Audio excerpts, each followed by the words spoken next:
Evet, herkese merhabalar. Uzun zamandır yapmayı düşündüğüm bir akü kutum vardı.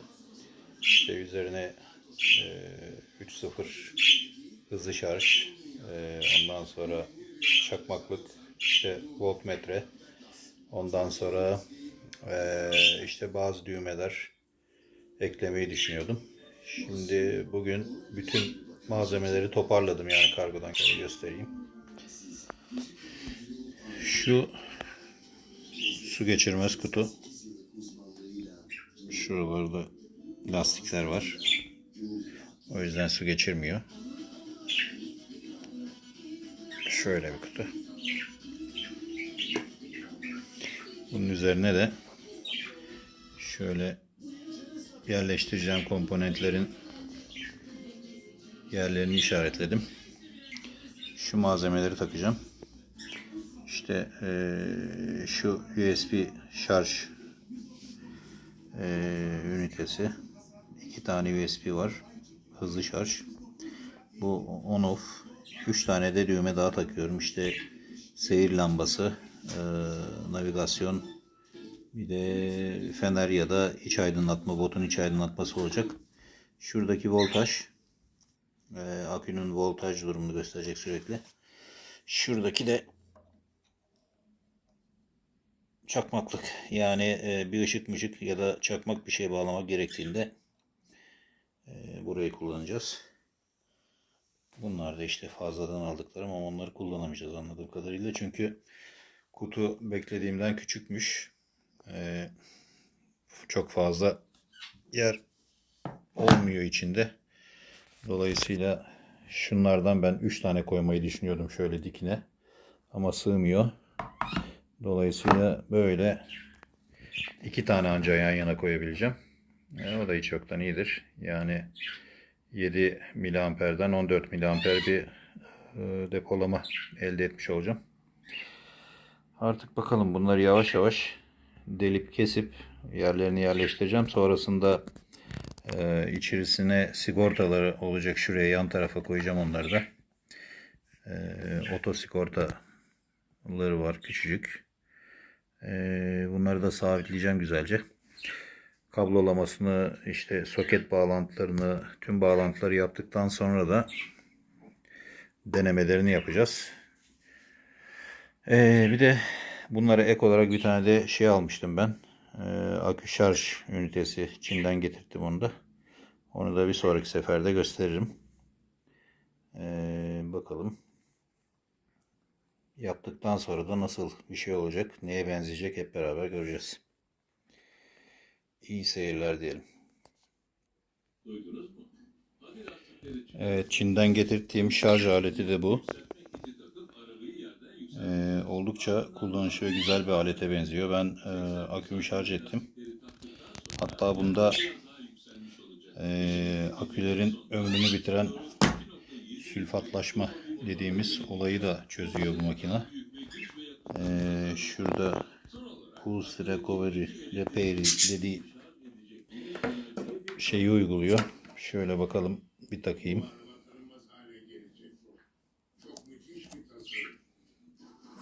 Yani sülfatlaşmayı parçalıyor ve akünün daha uzun ömürlü olmasını sağlıyor. Şu anda 22 derece ortam ısısı ile 12.2 volt elektrik gösteriyor. Evet, şu sülfatlaşmayı parçalama olayını gösteriyorum.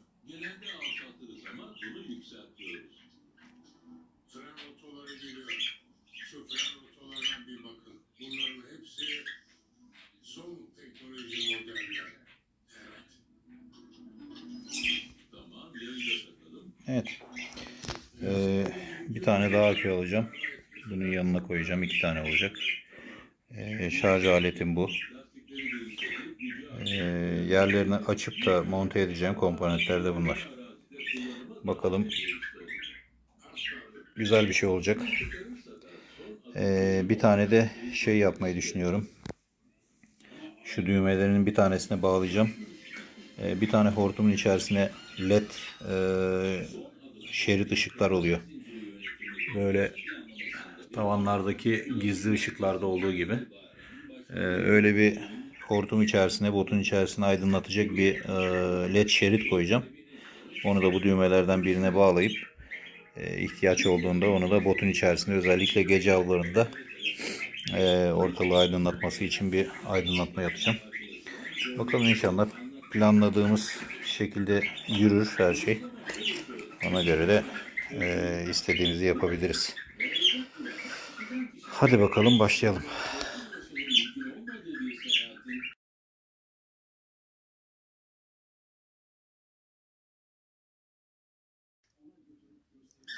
Evet, tekrar merhaba.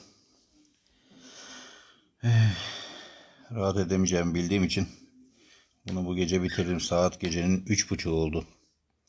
Yarın işe gideceğiz. Ancak uğraştım, bitirdim. Rahatladım anasını satayım. Yoksa yarın düşünür dururum, nasıl yapacaktık, nasıl edecektik diye. Evet, her şeyinin tüm deliklerin kesimlerini yaptım. Bazen matkap ucuyla, bazen bıçakla buraları yonttum. Tam bu parçaların gireceği kadar açtım. USB on off düğmesi, açma kapama. Diğer işte seyir lambası, navigasyon ve sonar. Bu da aydınlatma. Aslında 5 tane buton koyacaktım. Yani anahtar koyacaktım ama maalesef kutunun küçük olmasından mesafe yetmedi. Bu da akünün voltaj metresi. Şuraya da çakmaklık koydum bir tane. Gayet güzel oldu. Bayağı da kullanışlı olacak diye düşünüyorum. Şimdi artık uyuma zamanı geldi. Şunun artık yarın da şeyini yaparım ben. Kablo bağlantılarını. Yarın zannedersem beklediğim şey de gelecek. Sigorta tablosu var bunun. Onlu sigorta kutusu. O da gelecek. Ondan sonra işte 5 amper, 10 amper, 15, 20 amper şeklinde şeylerini de takacağım. İçine sigortalarını, ondan sonra da jacklarına sıkıp kablolarının bağlantısını sağlayacağım. Yarın da şu aküye bir tane kardeş akü daha sipariş edeceğim. O da gelsin. Ondan sonra 7'ye de 14 amper 12 volt bir sigorta kutumuz olacak. 14 amper bize rahat rahat yeter zaten. Şarj edip kullanıp gideceğiz inşallah. Evet. Gayet iyi oldu. Evet, 10 numara. Bakalım.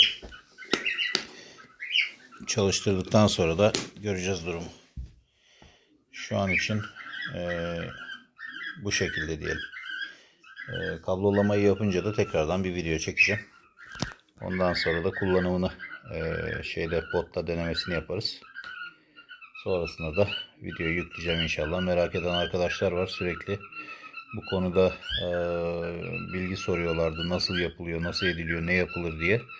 Benim de aklımda zaten bir proje vardı. Ben akümü açık olarak kullanıyordum. Ama tabii yağmura yakalanma, işte ne bileyim serpintiye yakalanma durumu olduğundan dolayı her zaman riskli durumlar olabiliyor. Ama şimdi bu kutunun hiçbir tarafı su geçirmiyor. Düğmelerin kenarları da körüklü. Artı ben zaten içten de onları silikon yapacağım. Yine ikinci bir izolasyon yapacağım. Ne olur ne olmaz su geçirmesin diye. Sadece şu arka taraflardan, şuralardan ya da şuralardan, muhtemelen buralardan da dişi ve erkek jack şeklinde. Onlar da yine su geçirmeyen jacklar olacak. Buradan çıkışlarını yapacağım. Yani 1, 2, 3 tane düğmenin çıkışlarını buraya yapacağım. Onun haricinde işte balıktayken, bilmem neredeyken, ne bileyim piknikteyken, aklınıza her tarafta kullanılabilir çünkü bu. Yağmur yağsa da hiçbir şekilde etkilenmeyecek. enerjiyle ilgili bir sıkıntınız kalmayacak açıkçası. Evet, bakalım şimdilik bu kadar diyelim. Kablolama sonrasında tekrardan küçük bir kısa bir video çekeceğim.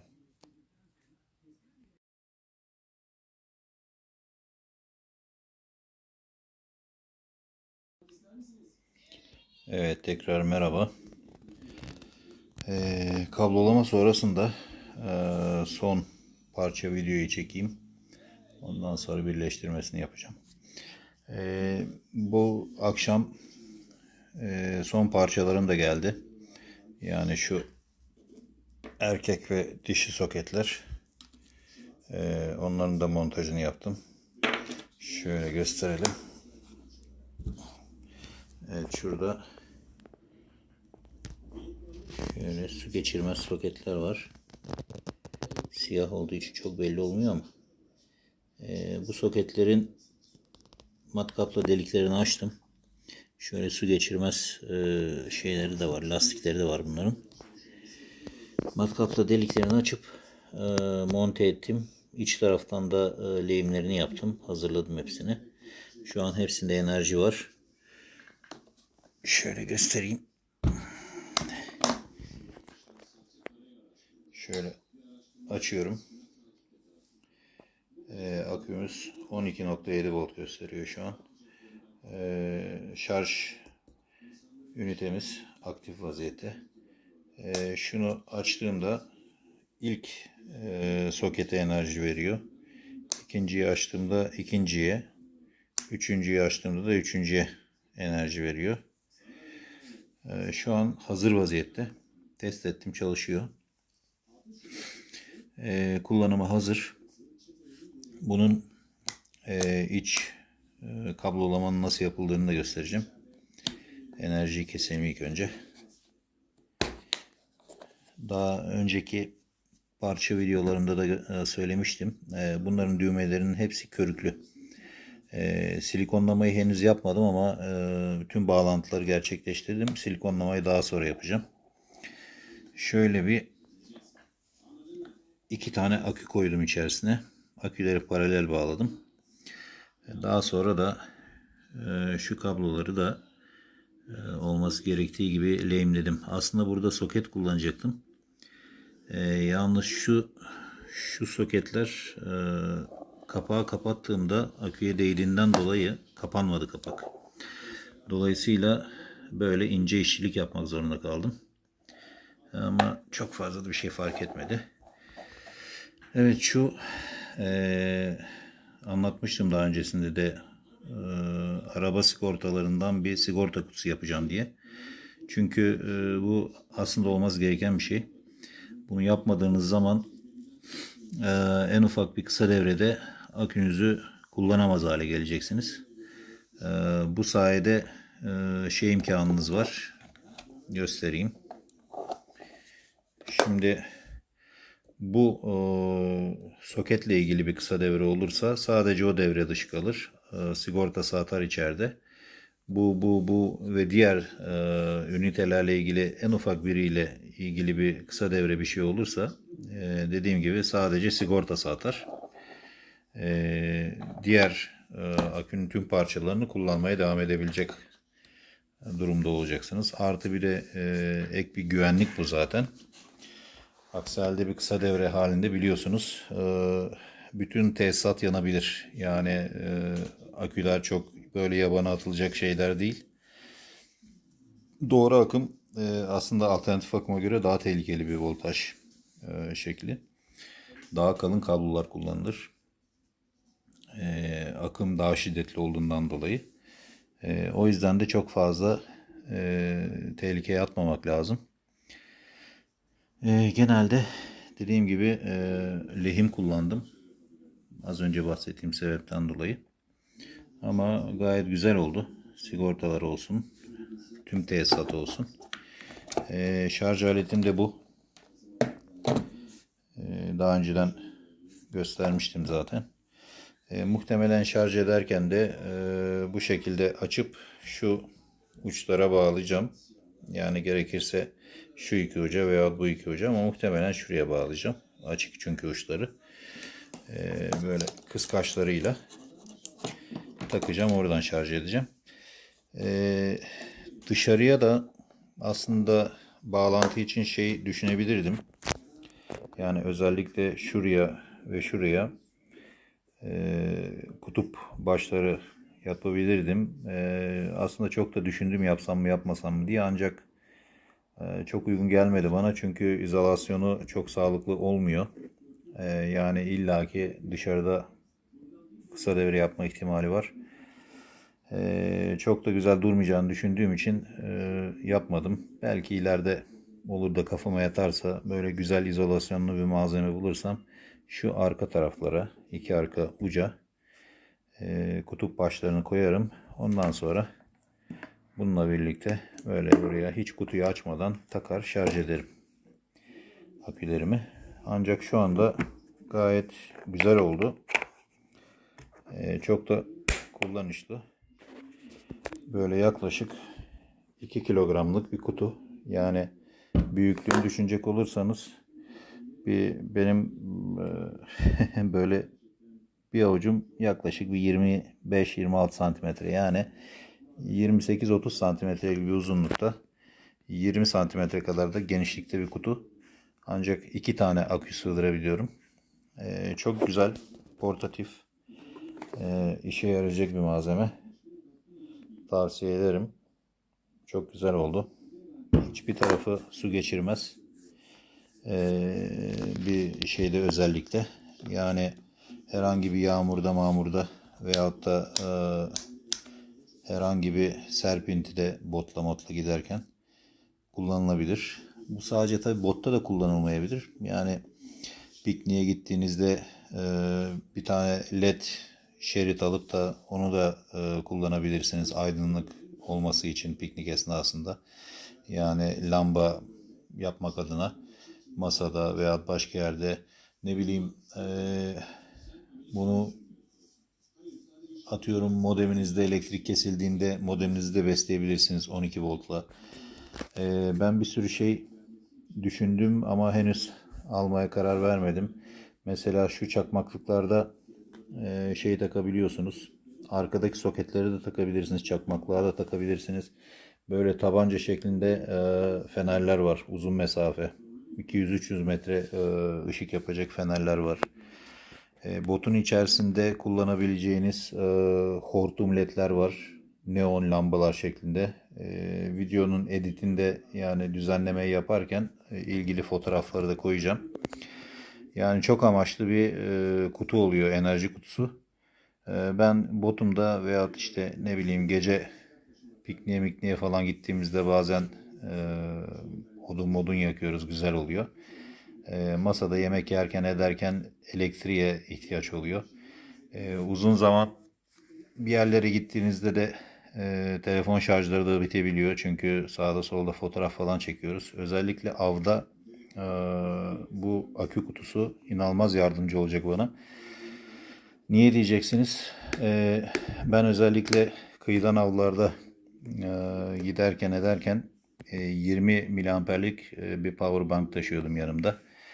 Çünkü aksiyon kameramın 5 tane şeyi var, bataryası.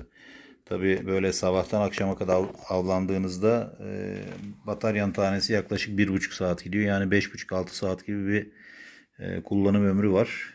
Bunun sayesinde sabahtan akşama kadar çıktığımda pillerimi şarj edebileceğim. İşte her şeyimi buradan kumanda edebileceğim açıkçası. Hem telefon olsun hem pil olsun, hepsini buradan kullanabileceğim. Gece avlarında kalırsam özellikle dediğim gibi şu düğmelerden botun içine ben şey koyacağım. Hortum içine döşenmiş neon lambalar hazır, bunlar zaten su geçirmez. IP76 mıydı 67 sertifikasına sahip hortumlar var. Onları böyle botun içerisine, botun kenarına döşeyeceğim. Açtığım anda da içerisini ışıldak gibi böyle aydınlatacağım. Ayrıca dediğim gibi sağdan soldan gelebilecek tehlikelere, büyük gemilere fark etmeyebilirler çünkü seyir lambası küçük. Şuradan USB'yi takıp da tabanca şeklinde uzun mesafe ışık yapabilen şeyler de var. Dediğim gibi fotoğraflarını koyacağım birazdan. Onlarla da bu amaçla da kullanabiliriz bunu. Evet, şimdilik böyle bir tanıtım oldu. Merak edenler vardı. Bana sürekli yazıyordu. Ne yapıyorsunuz, nasıl yapıyorsunuz, bu elektrik ihtiyacını nasıl hallediyorsunuz, gideriyorsunuz diye söylemişlerdi. Bu da bununla ilgili bir tanıtım olsun. Zaten dediğim gibi benim de bir eksiğim vardı. Bunu da tamamlamış oldum. Biraz uğraştım. El emeği göz nuru derler ya. Böyle güzel oluyor. Açıkçası insan uğraşınca. Botla ilgili bu eksiğimi de tamamlamış oldum bu sayede. Evet. Son bir defa göstereyim yine merak edenlere. Tesisatı. Yani bu şekilde basit. Ben elektrik elektronik mezunu olduğum için bana yani benim için çok basit bir devre. Bilmeyenler için ya da yapmayı deneyenler için yardımcı olurum. Nasıl yapılması gerektiği ile ilgili. Çok basit. Herkes kendisi bile yapabilir. Evet, şöyle kapatalım. Evet, budur. Vatana millete hayırlı olsun inşallah.